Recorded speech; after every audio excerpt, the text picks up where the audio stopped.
This came out in 1972, which was also the year that my mom went to consciousness raising. The glorious results appear before you. We had this record. I still know the words. I remember going around the schoolyard and asking the girls, one by one, "Are you for women's lib?" That's what I said, women's lib. I was 7 years old. But I wanted to know who had my back, who was going to dig down and find some courage and fight for women. I'm 59 now. I've lost every battle I've fought. But I'm still asking, are you for women's lib? For asking that question, for asserting that women are a material class, I've had so many death threats that men with guns have been assigned to my protection detail. If you had told me 30 years ago that radical feminists would one day need armed guards in order to speak, I would not have believed you.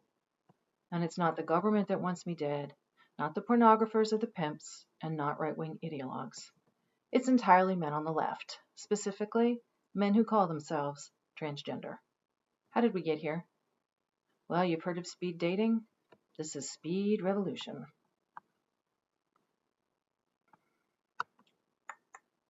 This is the basic insight of feminism. Women share a common condition, and that condition is political.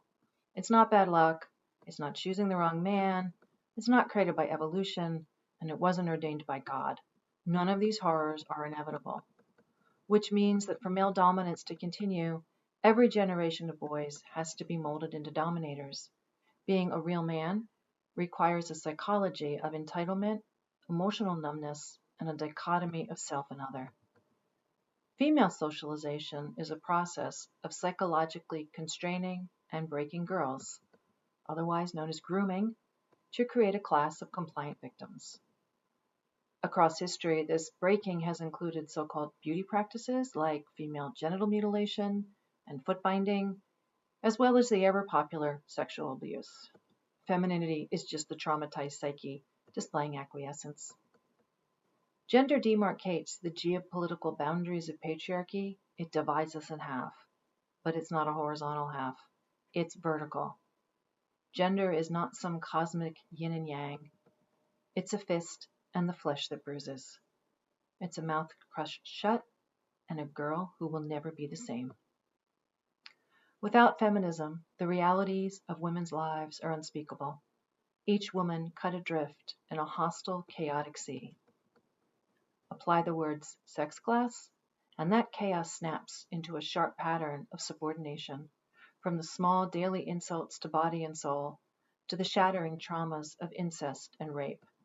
The crimes men commit against women are done because women belong to a subordinate class, and they're done to keep women a subordinate class. It's not personal, and it's not random. It's political, and it's unjust. To get justice for women, we have to dismantle the caste system called gender. Brick by brick, we have to bring it down, not accommodate to it, not make the best decisions we can inside it, but bring it down. And now we come to the newest brick in that system, transgenderism. Reading the words of girls who think they are transgender has broken my heart in ways that will never heal. In their own words, this is what makes them transgender. I like skateboarding. I love math. I want short hair. I hate my body. They want physical freedom, a life of intellectual pursuits, and bodily integrity. They want to be human beings, not objects. Feminism is very simple. It claims all women are human beings, not objects. Feminism is also very hard because, in the words of Andrew Dworkin, it requires precisely what patriarchy destroys in women: unimpeachable bravery in confronting male power. Transgenderism is also very simple. It claims some people like being objects, and those people are called women. Other people don't like being objects, and they are called men. This is innate, immutable, created by God or evolution or hormones or something, because clearly women's little brains can't handle the rigors of skateboarding or math. Instead, we are compelled by God or evolution or hormones to be pink, precious princesses. And when we age out of that, the pornographers are waiting. 12 billion searches. 14-year-old girls aren't stupid. The only world they see is a cage made by men and their predations. The only feminism they see is a celebration of collusion, not any kind of resistance. The personal isn't political now. The personal is personal. And some girls hate their bodies because they are really boys. This is the way out. Refuse to see yourself in other girls.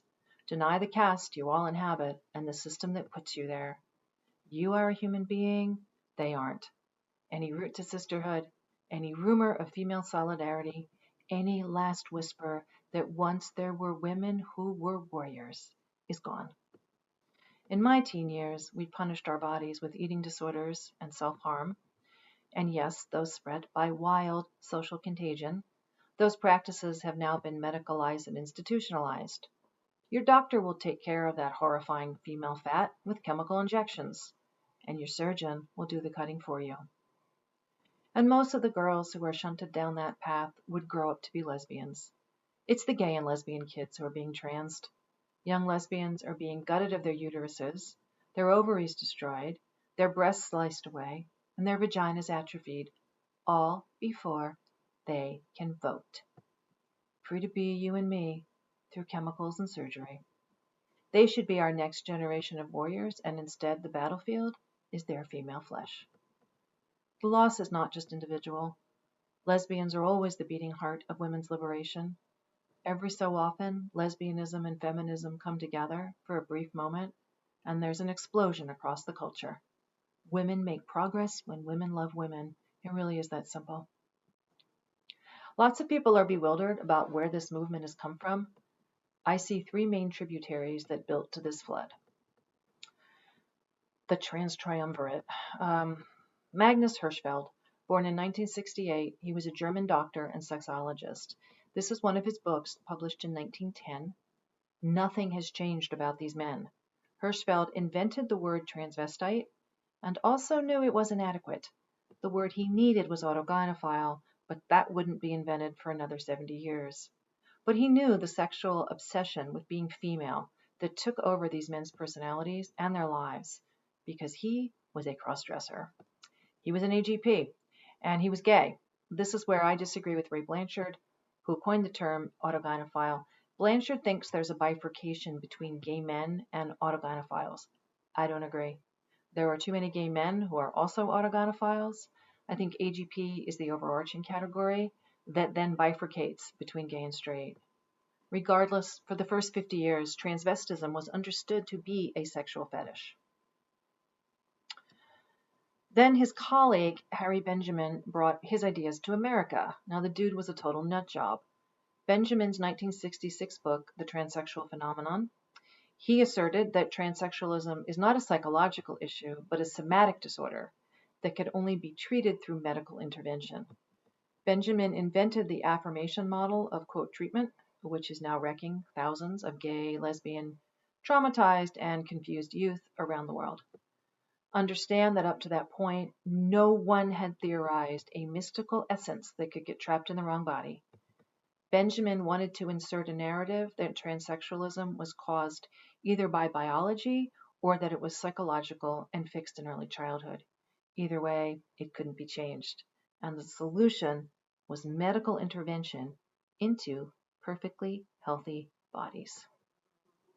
One of his patients was a wealthy woman who pretended to be a man, Reed Erickson, and in 1979 she founded and funded the Harry Benjamin International Gender Dysphoria Association. She also funded the Gender Clinic at Johns Hopkins, where John Money did his damage. This movement has had millions of dollars from the beginning. I know some of you only became aware of this all 5 years ago or maybe 10 years ago. It seems like it dropped out of the sky. Yeah, it didn't. They've been working long and hard, and they've had the money to do it. So in 1979, they put out their first standards of care. 1979 is also the year that Jan Raymond published The Transsexual Empire. Don't let anyone wonder where the women are. We have been fighting this from the beginning. So in 2007, they changed their name to WPATH, and here we are. Transsexualism, though, still had the word sex in it, and so that got swapped out for the newest version, transgender. But this is why they have always needed the so-called trans child. It's the born this way narrative. They need to cleanse the sexual fetish from the practice in the public's eye. So that's the sexologists who have largely worked to legitimize the sexual fetish of misogynist narcissists, giving them everything they wanted, including children, to act as human shields. Next up, the postmodernists. It's hard to do this in 5 minutes, but I'm going to try. Postmodernism is a challenge to Enlightenment rationality and any claim to universal ideas of reality, truth, morality, reason, or progress. So it starts from the understanding that truth claims and narratives of Western Europe aren't universal, but partial. Well, fair enough. You'd think the solution would be to open up the narrative and the process of knowledge construction to more voices with different perspectives to get us closer to this thing called truth or the thing called history or whatever. Instead, the postmodernists said, there is no such thing as truth or history or morality or reason. You know who these guys are? The family annihilators of philosophy. If I can't have it, no one can. And they burned it all down. Reality is a mental construct, and it's always mediated. There's no such thing as objective fact. Everything is an interpretation, and all interpretation is, quote, contingent. Now, what they mean by contingent is that it's more or less random. It's chance. No one knows why, for instance, men are seen as the norm and women as the negation, but no one materially benefits, so power is dropped from every equation. Postmodernism is an absolute dead end for creating a resistance movement. This is Michel Foucault, who was one of the founders of postmodernism. He was brutally abused by his father. He also attended a strict Catholic school that he described as, quote, an ordeal, and God knows what happened to him there. By the next school, he was unpopular, and other students noted his obsession with violence and the macabre. He hung images of torture and war in his bedroom. He chased another student with a knife and also tried to commit suicide. The kindest thing I can think to say is that this was an extremely disturbed teenage boy on his way to becoming a sociopath. I think his intellectual work is him playing out his unmetabolized trauma. As an adult, he felt compelled to do horrible things, the classic repetition compulsion, and instead of facing that down and coming to terms with the abuse, he invented an entire philosophy of moral relativism that erased any notion of bad behavior or illegitimate power. He argued that there should be no restriction on sexual activity, including with children, that childhood innocence is just another contingent construct created by the legal system and religion and society, and that the pedophile is merely a phantom. No harm is done to children when men fuck them. The harm is in the creation of categories like innocent child and evil pedophile. He argued for the complete repeal of age of consent laws, and I mean down to infants. In case you think this was maybe a thought experiment gone too far, no. He routinely crossed from France to Tunisia and bought poor black boys for rape. And his favorite place for the rapes? A graveyard. This is the perfect patriarchal horror story. It starts with one boy being viciously abused by his father, and 70 years later, there's an entire movement demanding the destruction of the generative organs of children. Children who will never experience sexual pleasure, children who will never have children of their own. Are you happy, Michelle? Have you annihilated enough? Postmodernism spawned queer theory. In 1982, Gail Rubin wrote the founding document of queer theory, which is called Thinking Sex. She suggests that sex is somehow oppressed, so sex is the thing that needs to be liberated. Not women, not children. Yes, poor sex, it suffers so. She renamed the sexual abuse of children, quote, intergenerational sex. So now we're stuck with that, again with the pedophiles. Boy lovers are so stigmatized that it is difficult to find defenders for their civil liberties, let alone their erotic orientation. Well, I should hope so. This is the founding document of queer theory, arguing that men who rape boys are oppressed, her freedom fighters are rapists and pimps. So oppression is not one group materially exploiting another, but the act of labeling anything in a binary. The categories are the problem, not relations of power. Binaries have to be deconstructed through, quote, queering, so transgressing the boundaries of categories to render them meaningless. This to them is liberation. So we get to Judith Butler. This is 1991. We can't name men as oppressors. That's, quote, too totalizing a gesture. It only strengthens the binary. The category of woman itself is the problem. There are no real women. Woman is nothing but a parody without origin. When women unite as a group, they are only reinforcing a problematic category. So women cannot be the subject of feminism. She says that point blank. All we can do is have subversive performances of the self that break a binary. So for instance, women refusing men, creating a new life and new sexuality with women, that only strengthens the binary. But you know what's subversive? Lesbians who have sex with men.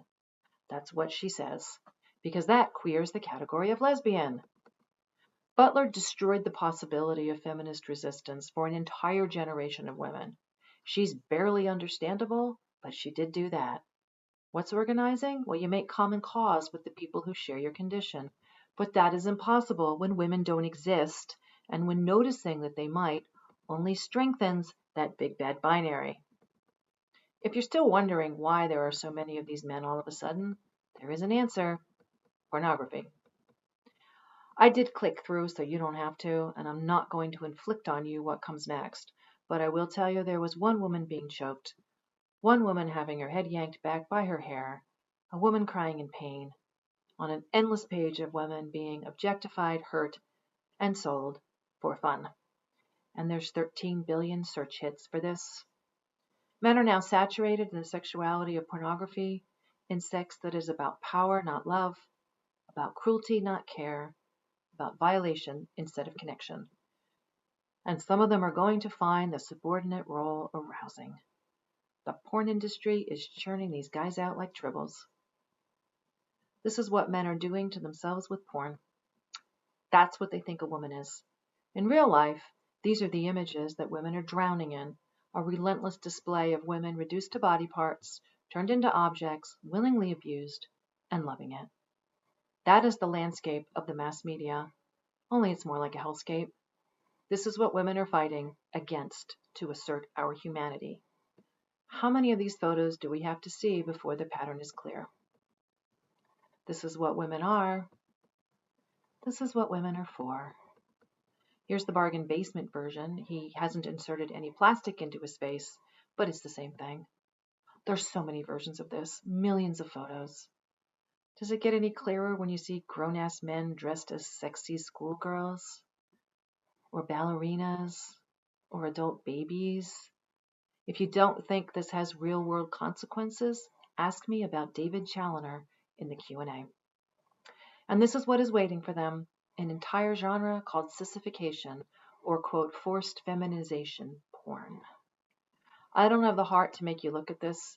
It's men taking on aspects of femininity as humiliation and pain for the purpose of sexual arousal. It's horrible watching human beings get humiliated and hurt, but until you enter this world at least a little bit, you will never understand the nature of this movement. This is where they are coming from. This is the hellmouth. Some of them will even admit it in public. He said it, sissy porn made me trans. This is Mr. Andrea Long Chu, whose book Female, a Concern won a Pulitzer Prize. Femaleness is a universal sex defined by self-negation, all defined as female, any psychic operation in which the self is sacrificed to make room for the desires of another. The barest essentials of femaleness are an open mouth, an expectant asshole, blank, blank eyes. That's what these men think a woman is. And they want to be women because subordination gives them a hard-on. I'm sorry to be so crude, but that is the driving force behind this movement. Yeah, they've got a few billionaires, but that's what powers it, not what drives it. The driver is the paraphilia. These men are sexually aroused by the thought of themselves as a woman. It is now considered the worst kind of transphobia to mention autogynephilia when we say it. Meanwhile, many of them freely admit it. Autogynephilia describes not an obscure paraphilic affliction, but rather the basic structure of all human sexuality. This is not just because everyone has an erotic image of themselves as female, they do, but the assimilation of any erotic image is by nature female. He wants to claim that he's a woman, and the way he gets in is by insisting that everyone is a woman. But the reason he wants to be a woman is because a woman is the thing on which acts are done, and that idea gives him a thrill. This is vile, and no other oppressed group would ever be expected to put up with it.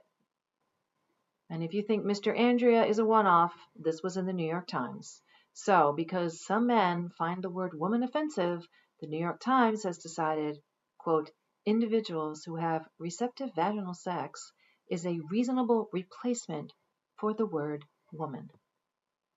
Women are passive sexual receptacles for an active male agent.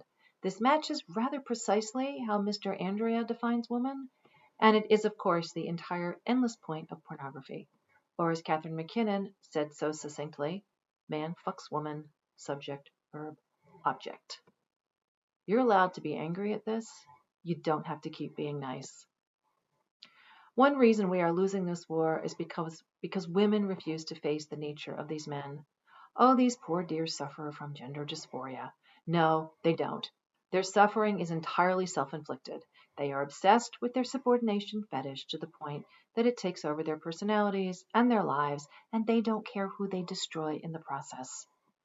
So to wrap this up, we say biology is real and that humans are a sexually dimorphic species.